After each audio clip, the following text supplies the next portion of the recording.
नाज़रीन, गुज़िश्ता रोज ज़िमनी इंतखाबात हुए और उन ज़िमनी इंतखाबात के नताइज पर सभी की नजरें रहीं, लेकिन एक हल्का NA-75 सियालकोट डस्का की यह नशिस्त और इसके नतीजे के ऊपर सभी की नजरें मरकूज थी। लेकिन जैसे जैसे वक्त गुजरता गया वैसे वैसे यहां पर नताइज के हवाले से मुतनाज़ा और तनाज़ात का आगाज होना शुरू हुआ। गो के नताइज में जो मुतनाज़ा बयानात और जो बातचीत, जो बातें सामने आई वो तो अपनी जगह के ऊपर, लेकिन इससे पहले जो पोलिंग का वक्त था उसमें भी यहां पे अमन व अमान का मसला हायल रहा और दोनों जमातें, पाकिस्तान तहरीक इंसाफ और मुस्लिम लीग नून, दोनों एक दूसरे के ऊपर अमन व अमान में खलल और अमन व अमान खराब करने की जिम्मेदारी एक दूसरे पर डालते रहे। ये तो था अमन व अमान, पोलिंग पर रोकना, दबाव डालना, पोलिंग स्टेशंस पर जो है वो असर और रसूख का इस्तेमाल करना, जो कि दोनों जमातें और बिलखुसूस अगर PMLN की बात करें तो वो हुकूमत पर इल्जाम आयद करती रही कि बहुत सारे नून लीग के वोटर्स को उनका हक राय दही इस्तेमाल करने से महरूम रखने की कोशिश की गई। दूसरी तरफ अमन व अमान के हवाले से PTI ये कहती है कि आगाज नून लीग ने किया, लेकिन मामला शिद्दत उस वक्त और ज्यादा इख्तियार कर गया जब रात 11:30 बजे के करीब जो प्रिजाइडिंग अफसरान थे, 20 के करीब प्रिजाइडिंग अफसरान का राब्ता मुनक़ता हुआ, लापता हुए और उसके बाद कई घंटे गुजरने के बाद इलेक्शन कमीशन ऑफ पाकिस्तान की जो प्रेस रिलीज है उसके मुताबिक सुबह 6 बजे के करीब इन प्रिजाइडिंग अफसरान से राब्ता हुआ। बमा बैग्स जो कि उन्होंने रिटर्निंग अफसर के दफ्तर में लाके जमा कराना था। यह भी आपको बताएं कि जहां पर यह रिटर्निंग अफसर का दफ्तर था जैसर वाला गांव के करीब था और जितने भी पोलिंग स्टेशन जो रहे हैं उन तमाम पोलिंग स्टेशन में से अगर हम मैक्सिमम या जो फासला है इस RO के दफ्तर का वो ज्यादा से ज्यादा 20 किलोमीटर था, लेकिन उसके बावजूद भी इन प्रिजाइडिंग अफसरान का यह दावा है और यह कहना था कि वो धुंध में फंस गए और इस वजह से राब्ता ना हो सका। एक इस तमाम मामले के ऊपर इलेक्शन कमीशन ऑफ पाकिस्तान ने एक प्रेस रिलीज जारी किया और यह प्रेस रिलीज बहुत अहमियत रखता है।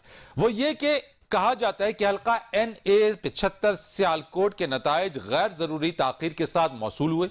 इस दौरान मुतअद्दिद बार प्रिजाइडिंग ऑफिसर्स के साथ राब्ता करने की भी कोशिश की गई मगर नाकामी हुई। डिस्ट्रिक्ट रिटर्निंग ऑफिसर और रिटर्निंग ऑफिसर की इत्तला पर चीफ इलेक्शन कमिश्नर ने inspector general of police Punjab, commissioner और डिप्टी कमिश्नर के साथ राब्ता करने की कोशिश की ताकि मुताल्लिका प्रिजाइडिंग अफसरान का पता लगाया जा सके, मगर कोई रिस्पॉन्स ना मिला। चीफ सेक्रेटरी साहब से एक दफा राब्ता रात को तकरीबन 3 बजे मुमकिन हुआ। उन्होंने गुमशुदा अफसर्स और पोलिंग बैग्स को ट्रेस करके रिजल्ट्स की फराहमी की यकीन दहानी कराई, मगर फिर उन्होंने अपने आप को अनअवेलेबल कर लिया। काफी तगोदो के बाद तकरीबन सुबह 6 बजे प्रिजाइडिंग ऑफिसर्स बमा पोलिंग बैग्स हाजिर हुए। डिस्ट्रिक्ट रिटर्निंग ऑफिसर और रिटर्निंग ऑफिसर हल्का NA-75 सियालकोट ने यह इत्तला दी है कि 20 पोलिंग स्टेशन के नताइज में रद्दो बदल का शुबा है, लिहाजा मुकम्मल इंक्वायरी के बगैर हल्के का गैर हतमी नतीजा जारी करना मुमकिन नहीं है। इस ज़िम्न में डिस्ट्रिक्ट रिटर्निंग ऑफिसर तफसीली रिपोर्ट इलेक्शन कमीशन में इरसाल कर रहा है।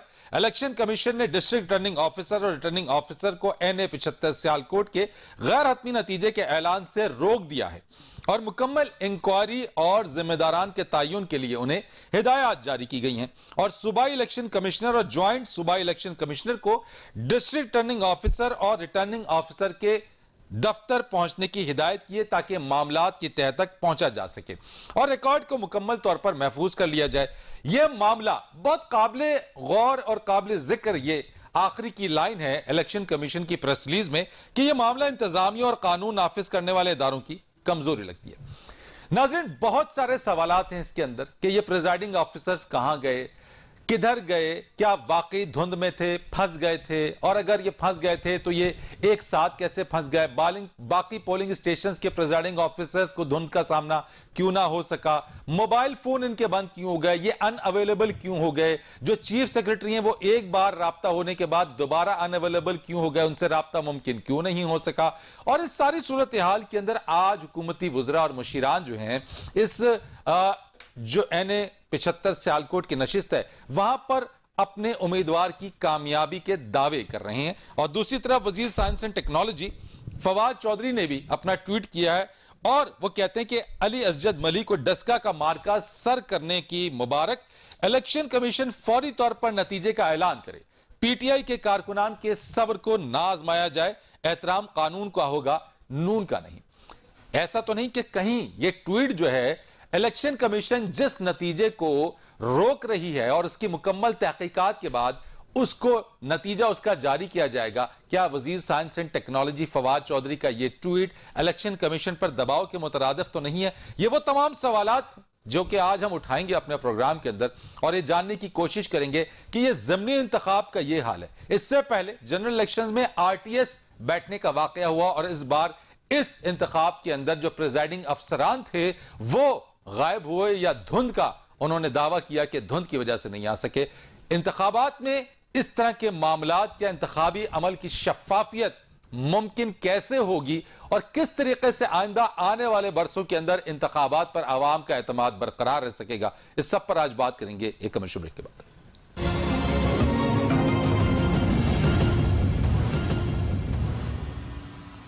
प्रोग्राम में आपको खुश आमदीद कहेंगे। आज हमारे साथ बात करने के लिए मौजूद होंगे सीनियर सहाफी तज्जियाकार ओवैस तौहीद साहब। बहुत शुक्रिया आपका ओवैस तौहीद साहब हमारे साथ मौजूद होने के लिए। तज्जियाकार कॉलम निगार अमार मसूद साहब हमारे साथ मौजूद होंगे और जनरल रिटायर्ड अमजद शुएब साहब सीनियर तज्जियाकार हमारे साथ मौजूद होंगे। आप तमाम मेहमानों का बहुत शुक्रिया।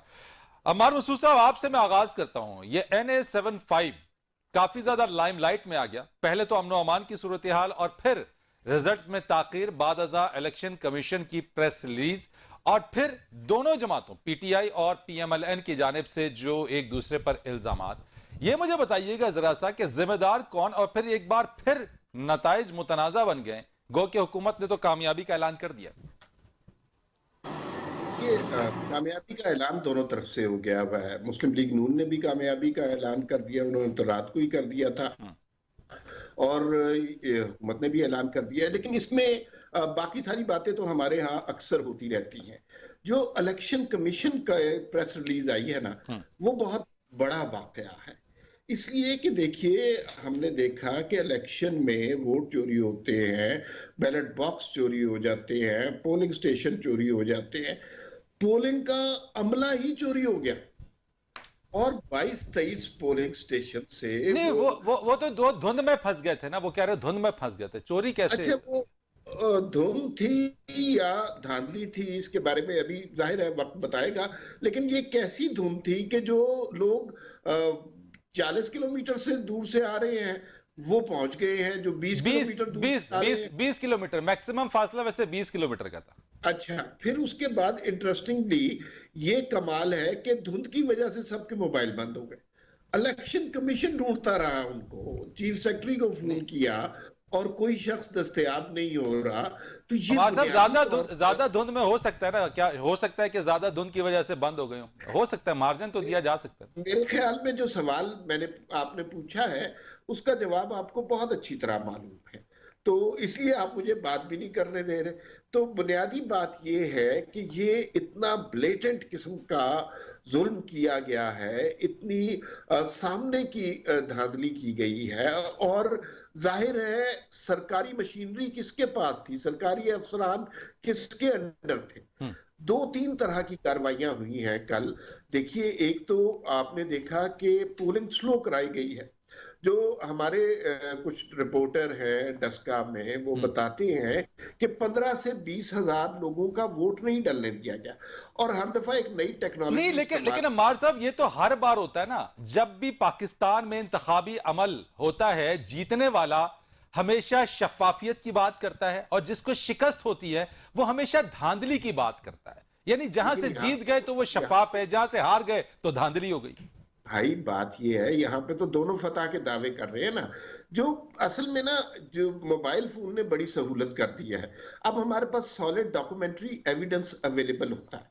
आपने भी देखी होंगी वो फुटेज, मैंने भी देखी है और हमने देखा है कि एक नई टेक्नोलॉजी जो इस्तेमाल की, ये आपकी बात बिल्कुल दुरुस्त है कि हर इलेक्शन में इस तरह के इल्जामात लगते हैं, लेकिन हर दफा कोई टेक्निक नहीं इस्तेमाल की जाती है। अब पोलिंग स्लो करने के लिए क्या तरीका इख्तियार किया गया, उससे पहले पोलिंग स्टेशन से बाहर झगड़े करवाए गए, हवाई फायरिंग हुई, लोग खौफजदा हो गए, पुलिस आ गई, पुलिस ने 5-5 घंटे पोलिंग स्टेशन बंद कर दिया। पीटीआई के उस्मान डार साहब, कल आपने शाहजेब खानजादा का शो देखा होगा, उस्मान डार पोलिंग स्टेशन के अंदर है और बाहर पोलिंग को किए। भाई आप क्या कर रहे हैं? दूसरा, जो अताउल्ला ताहिर की एक वीडियो आई है कि एक पोलिंग स्टेशन पे total number of vote registered वो 600 है, राइट। तो वहां से 900 मैं इसके वोट ऊपर आता निकले। हूं जरा मार साहब, इस पॉइंट को जरा डिबेट आपने बिल्ड कर दी इस चीज के ऊपर। मैं जरा अमजद शुएब साहब की तरफ आऊंगा, इंदर रोटी आपसे जरा इस सारी चीजों के ऊपर पे मिलूंगा। अमजद साहब, मुझे सर ये बताइएगा कि एक एक एक एक नैरेटिव गवर्नमेंट का है, एक नैरेटिव अपोजिशन का है, उस पे इन दोनों पे यकीन करें, जो वीडियोस आई हैं उन पे यकीन करें, और एक प्रेस रिलीज है इलेक्शन कमीशन की, किस पे यकीन करें, किसकी बात माने?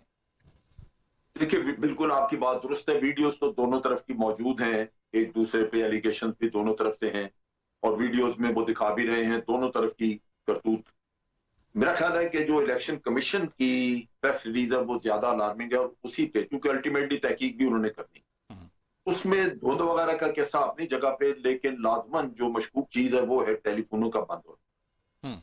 टेलीफोन तो बारसूरत फंक्शनल रहने चाहिए थे, वो अगर बंद है तो उससे लाजमन को शुबा पड़ता है कि क्या है, बारसूरत इसकी तहकीक होनी चाहिए। लेकिन एक चीज वादे है, क्योंकि मैं दोनों की वीडियोस देख चुका हूं, हाँ। मुश्किल ये है कि यहाँ पे साफ कोई नहीं। अच्छा, लेकिन अमजद शेर साहब एक चीज मुझे बता दे, चले फोन, लेकिन ये धुंध का क्या मार्जिन दिया जा सकता है? ये कैसे हो गया, यानी धुंध में कैसे गुम हो गए, कहां चले गए ये? धुंध का नहीं, बाज़-औक़ात हो सकता है कि धुंध में आपको विजिबिलिटी इतनी कम हो कि आप नहीं मूव कर सके, वो अच्छा। पॉसिबिलिटी है। मुझे पता नहीं कि वहां कितनी धुंध थी, नहीं सर, लेकिन ये सिर्फ टेलीफोन ये सिर्फ ये सिर्फ 20, ये दिक्कत 20 को पेश क्यों आई, बाकियों को क्यों नहीं आई? नहीं, ये बात दुरुस्त है आपकी। हो सकता है ये 20 झूठ कह रहे हो, ये तो तहकीक से पता लगे। लेकिन एक चीज है जो हम बाकी सारा कुछ सुने बगैर भी कह सकते हैं, वो ये है टेलीफोन।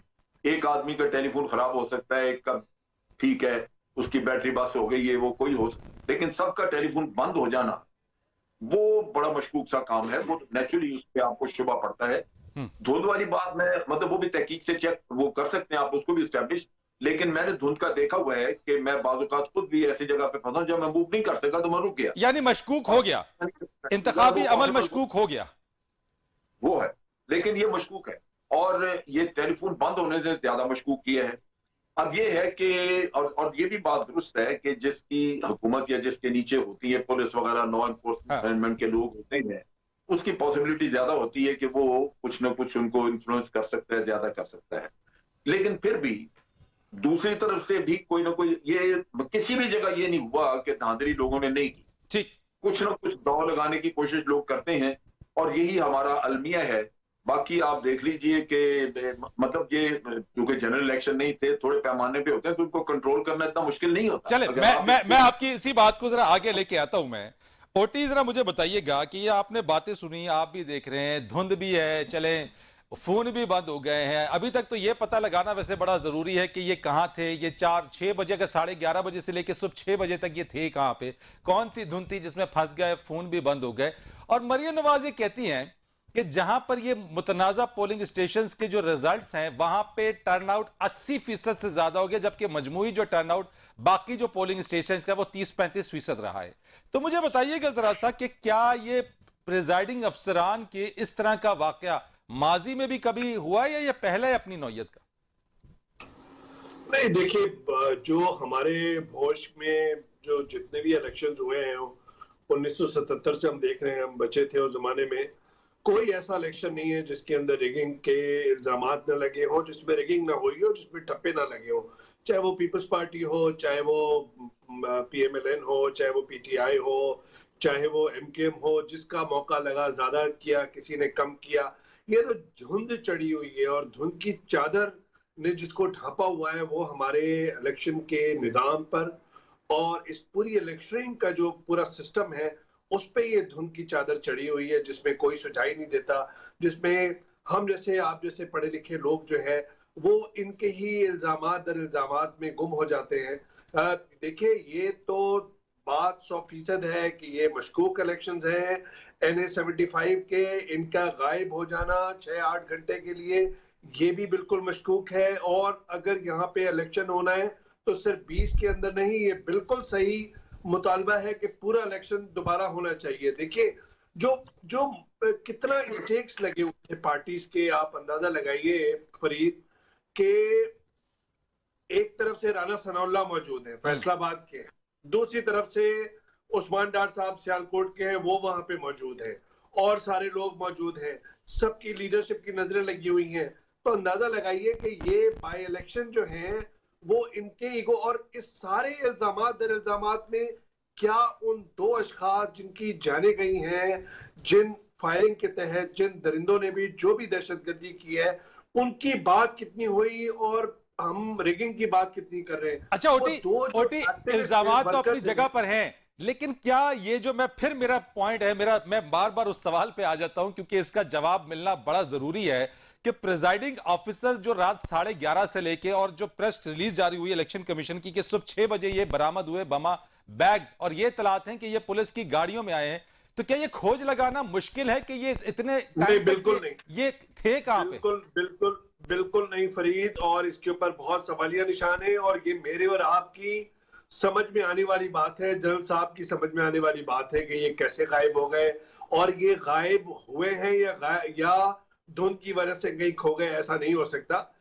इसके पीछे जाहिर बात है कि बहुत इसके पीछे जो है एक पूरी ट्रेल है और सवालात की जिसके जवाब देने हैं। आप देखिए कि इलेक्शन कमीशन चीफ सेक्रेटरी को फोन कर रहा है, डीआईजी को फोन कर रहा है, जिम्मेदारान को फोन कर रहा है और कोई मिल रहा है कोई नहीं मिल रहा। ये कैसे हो सकता है कि जिसमें इतने स्टेक्स लगे हुए, शाम को फायरिंग हो रही हो, लग रहा है जैसे बैरूत की गलियों का हम मनाजिर देख रहे हैं। बदकिस्मती से ये बाय इलेक्शन नहीं हो गया, हमारी आंखों के सामने वो मनाजिर देखिए ना सियालकोट की जो या डस्का की जो गलियों में या सड़कों पे हुए हैं, वो लोग अपनी गवा बैठे और इलेक्शन कमीशन को ट्रेस नहीं हो रही है जिम्मेदारान। और जिम्मेदारान किसके जिम्मेदारान हैं? इस हुकूमत के हैं।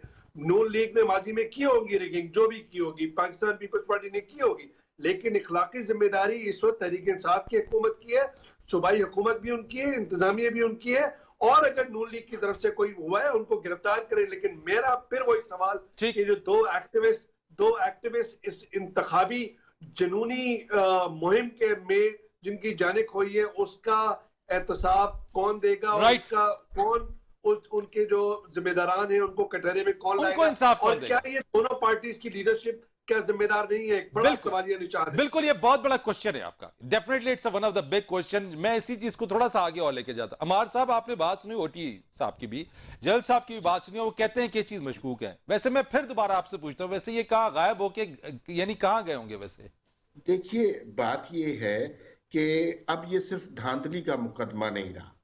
अब इलेक्शन कमीशन के पास बड़ी अच्छी रीजन है कि अपने अफसरान जो कि सरकारी अफसरान थे उनके अगवा का मुकदमा दर्ज करवाया जा सकता है। अच्छा, ये इलेक्शन कमीशन को यानी ये करवाया जा सकता है, यानी ये है पॉसिबिलिटी? ये बिल्कुल करवाया जा सकता है। उनके अफसरान गायब हुए हैं, उनके अफसरान को जिस तरह लेकिन कटवाएंगे किसके खिलाफ?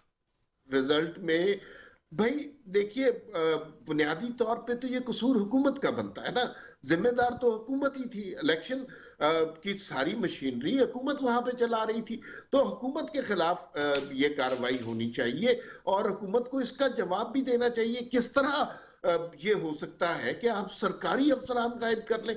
इस तरह यकीनन जो बाकी दोस्त भी बात कर रहे हैं कि माजी में भी इस तरह हुआ, लेकिन कभी हमने ये नहीं सुना कि पोलिंग का अमला ही चोरी। लेकिन अमार साहब, ये मुझे बता दें कि जो इलेक्शन कमीशन ने जो अपना किरदार अदा किया, ये प्रेस रिलीज जारी करके, इस किरदार को आप किस तरीके से देखते हैं? जिसमें उसने पहली तो बात वाजे कर दी कि प्रिजाइडिंग अफसरान से राब्ता नहीं हुआ।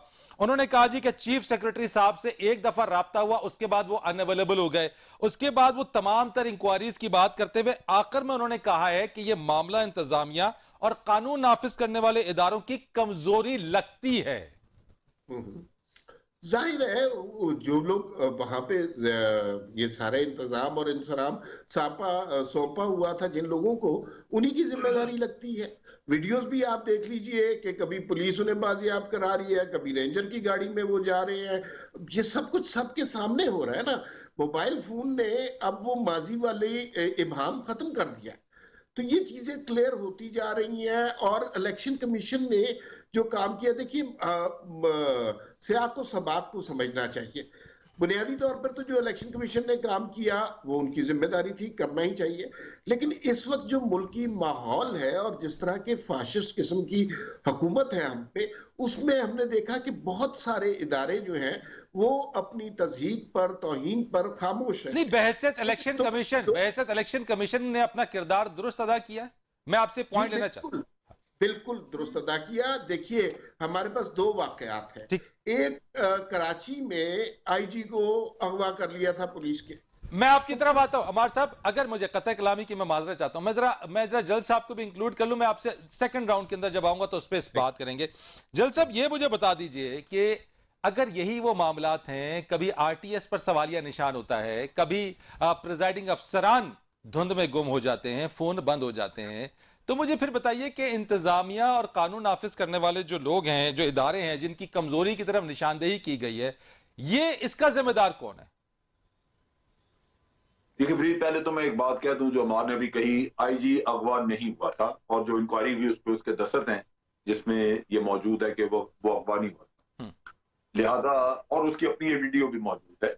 ये ड्रामा रचाया गया। बहरहाल जो बात आप करने में एक चीज आपको बताऊं, इसमें सारा असल किस्सा वो है, वो लोग जो जिनके हम कह रहे हैं कि वो अगवा, वो क्या कहते हैं, उनसे अभी तक किसी ने स्टेटमेंट्स ली है? जब तक वो नहीं बता, अगर वो ये कहते हैं कि जी हम अगवा हो गए थे, तो बिल्कुल अगवा का मुकदमा होगा और वो बताएंगे कि जी हमें कौन से लोग नकाब पोश थे, बगैर नकाब के थे, फना आदमी था, पुलिस के पास थे हम या रेंजर्स के पास है, किसके पास थे। ये जो प्रेस रिलीज इशू हुई है, ये तो एक उन्होंने अपनी जिम्मेदारी अदा कर दी, क्योंकि एक डिले हुई है, लोग गायब हुए हैं, तो उन्होंने, अगर वो खामोश रहता इलेक्शन कमीशन, तो ये समझा जाता कि सारे खेल में वो शरीक है। यानी कि जब आप ये कहते हैं कि इलेक्शन कमीशन ने अपना किरदार अच्छा अदा किया, यानी कि अपने आप को न्यूट्रल रखा, उन्होंने अपना दामन बचाया। अब चीज ये है कि इलेक्शन कमीशन इंक्वायरी करेगा, वो पूछे उन लोगों से, और वो अगवा हुए अगर तो वो बताएंगे। लेकिन इसमें क्या चीज है, मिसाल के तौर पे ये सारा खेल उनकी रजामंदी से हुआ है और उन्होंने किसी पैसे पकड़े हैं या कुछ किया है इस तरह करके, तो वो इस खेल में शरीक हो गए हैं, तो वो मानेंगे नहीं। वो कहेंगे जी हम तो नहीं अगवा हुए, हम तो वहां धुंध में फंसे हुए थे। ठीक है, आप क्या करेंगे? तो मान लिया जाए, असल ये नैरेटिव मान लिया जाए उनका। एक खातून है, वो हम माँ बाप कहते हैं अगवा हो गए, वो बच्ची आती है, वो कहती मैं तो कोई अगवा नहीं, मैं तो मर्जी से गई थी। फिर तो चक्कर ये है। लेकिन जज साहब, यहाँ पे प्रिजाइडिंग अफसर अपनी मर्जी से आरओ के दफ्तर के बगैर कहीं और कैसे जा सकता है? नहीं, कहीं और ने, वो कहेगा मैं धुंध में फंसा हुआ था। बात यह है ना कि ये तो उनके दीन ईमान पे है। अगर वो मिले नहीं हुए, ये तो सारा उनकी तहकीकात। एक्चुअली हो सकता है कि इसमें एफआईए या आईबी को किसी को शामिल करना पड़े, क्योंकि उन्होंने अभी तक जो कुछ बताया नहीं, मुझे शक ये है कि ये जो अमला था ये किसी के साथ मिला हुआ था। अच्छा, ये आपको शक है कि ये अमला किसी के साथ मिला हुआ है? वरना तो वो अपने पहली जब उनको ट्रेस आउट किया या उनका राब्ता हुआ है, तो वो सबसे पहले यही चीज बताते कि जनाब हमें तो उठा के ले गए थे। ये जो ड्रामा उन्होंने बताया कि जी हमें धुंध में फंस गए, ये किया वो किया, यहां से शक पड़ता है कि ये अमला ही मिला हुआ किसी। ठीक है ओटी, मुझे ये बता दें, मैं ओटी से पूछ लेता हूं। ओटी, मुझे बता दें कि ये जो कानून नाफिज करने वाले इदारे, इंतजामी, और ये इनकी अगर इनकी तरफ निशानदेही इलेक्शन कमीशन ने की है, तो ये जिनके अमले के बारे में क्या आप समझते हैं ये मिला हुआ था किसी से, जिसका शक अमजद साहब कर रहे हैं? नहीं, बिल्कुल हो सकता है, बिल्कुल हो सकता है, क्यों नहीं हो सकता। जाहिर बात है कि तफ्तीश के बाद ही पता चलेगा। लेकिन ये तो एक बड़ी हैरत की बात है कि रिटर्निंग ऑफिसर जो है वो गायब है फॉर सर्टन, इतने बड़े टाइम के लिए, इतने बड़े वक्त वो बिल्कुल ही ट्रेसेबल नहीं है, और फिर इतने घंटों के बाद वापस आते हैं। तो वो तो जाहिर बात है कि इनसे भी पूछना चाहिए, और जाहिर बात है किसी के साथ मिलकर साजिश भी हो सकती है। और किस तरह की इन्वेस्टिगेशन होनी चाहिए ओटी? ये किस तरह की इन्वेस्टिगेशन हो? अमजद साहब ने जिस तरह से कहा, कितनी हाई लेवल इन्वेस्टिगेशन होनी चाहिए इसके अंदर?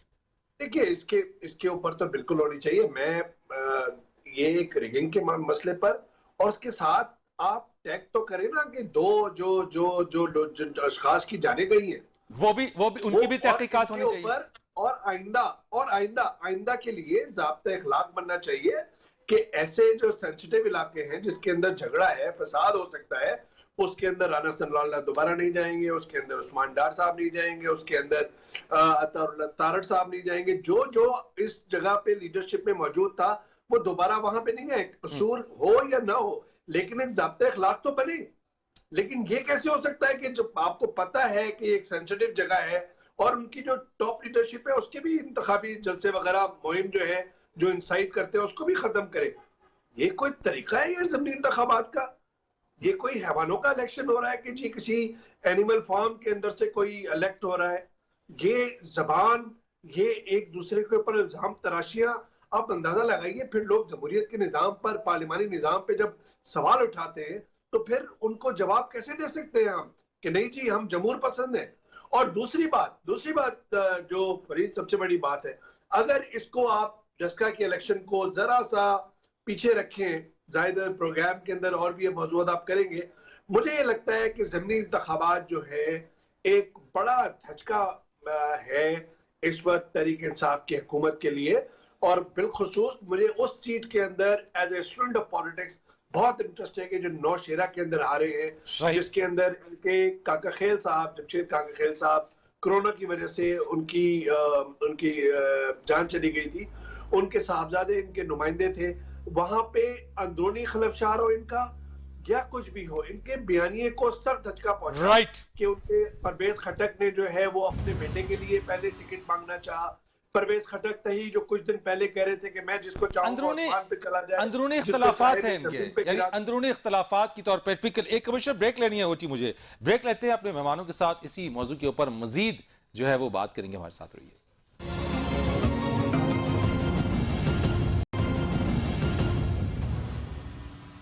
प्रोग्राम में एक बार फिर आपको खुशामदीद कहेंगे। अमार साहब, बाय इलेक्शन का ये हाल है, आइंदा तो और भी इंतखाबात आएंगे, अगर ये बाय इलेक्शन में ये कुछ हो रहा है और हर बार इंतखाब में जीत हार धांधली ये तमाम बातें हैं, तो शफाफियत के लिए करना क्या होगा? कि ये कौम इसी तरह की धांधली, इसी तरह की गुमशुदगियां, इसी तरह की धुंध, खून बंद होना या इस तरह का सिस्टम बैठ जाना, उसको ही बर्दाश्त करना है और इसी तरह से इल्जाम तराशियां होती रहेंगी?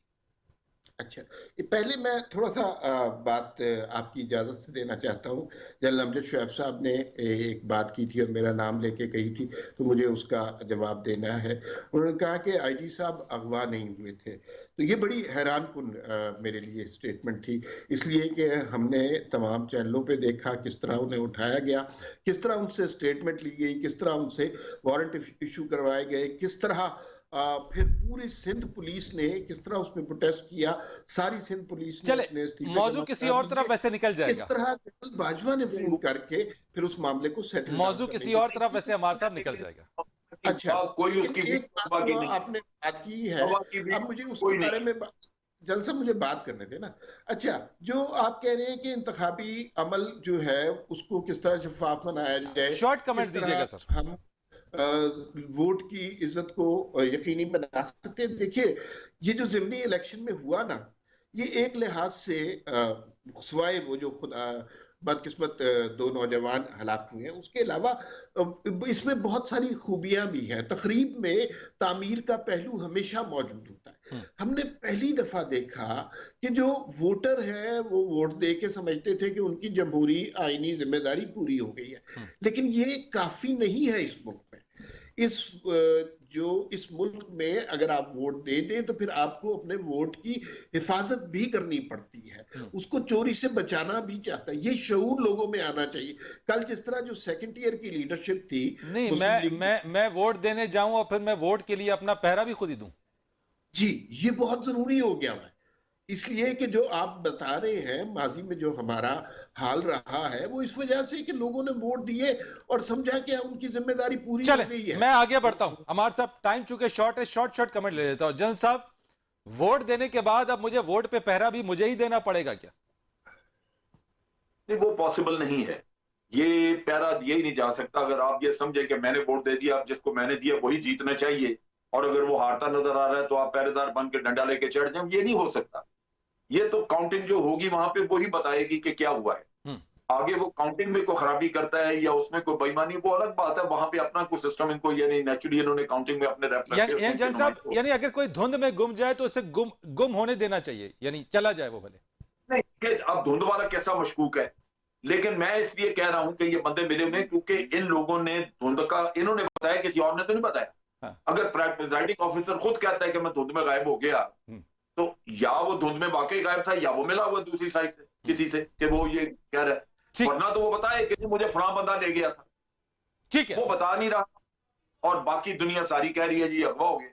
राइट। असल तो वो बंदा से पूछा जाना चाहिए, उसकी इंटेरोगेशन यानी ट्रांसपेरेंसी जो है वो नीड ऑफ द आवर। ओटी, ये ट्रांसपेरेंसी कैसे मुमकिन हो, कैसे ये मुमकिन हो सकता है कि मैं अपना वोट दूं तो मेरा वोट महफूज भी हो? आप अंदाजा लगाइए कि जिस मुल्क के अंदर इंतखाबात, हर इंतखाब पे सवालिया निशान होते हैं, रिगिंग के इल्जामात होते हैं, कोई शिकस्त, देखिए शिकस्त को कबूल करना और जीत को एक वकार के साथ आगे लेके जाना, ये जमहूरी अमल की खूबसूरती होती है जो हमारे यहाँ बदकिस्मती से मौजूद नहीं है। जो शख्स हारता है, जो पार्टी हारती है, वो एक शोर शराबा करती है, एक हंगामा आराई करती है। अब अंदाजा लगाइए कि सेनेट के इलेक्शन के अंदर शफाफियत पे सुप्रीम कोर्ट तक बात हो गई। सुप्रीम कोर्ट का खैर ये एडवाइजरी के अलावा उनका कोई रोल भी नहीं है, लेकिन उसके बावजूद वहां पे मामला लटका हुआ है। वहां पे शफाफियत क्या हुई, vote of no confidence move में देख लीजिए किस तरह साजिद संजरानी साहब हो गए, किस तरह सीक्रेट बैलेटिंग के अंदर 14 वोट जो है वो अपोजिशन के, उनके जमीर का सौदा हुआ। सीक्रेट बैलेटिंग हो या वो शो ऑफ हैंड्स हो, ओपन बैलेटिंग हो, लेकिन ये किस्सा चलता कब तक रहेगा? मैं आपसे सिर्फ ये पूछना चाहता हूं। बड़ा सवालिया निशान है। जब तक इलेक्शन रिफॉर्म नहीं होंगे, जब तक जमहूरी जो तरीका है या कल्चर है इवॉल्व नहीं होगा पार्टीज के में, उस वक्त तक ये मामला हमारे साहब आपका बहुत शुक्रिया, थैंक यू सो मच। अमार मसूद साहब आपका बहुत शुक्रिया और जनरल अमजद शुएब साहब आपका बहुत शुक्रिया। प्रोग्राम का वक्त खत्म हुआ, फरीद रेज को इजाजत दीजिए, अल्लाह हाफिज।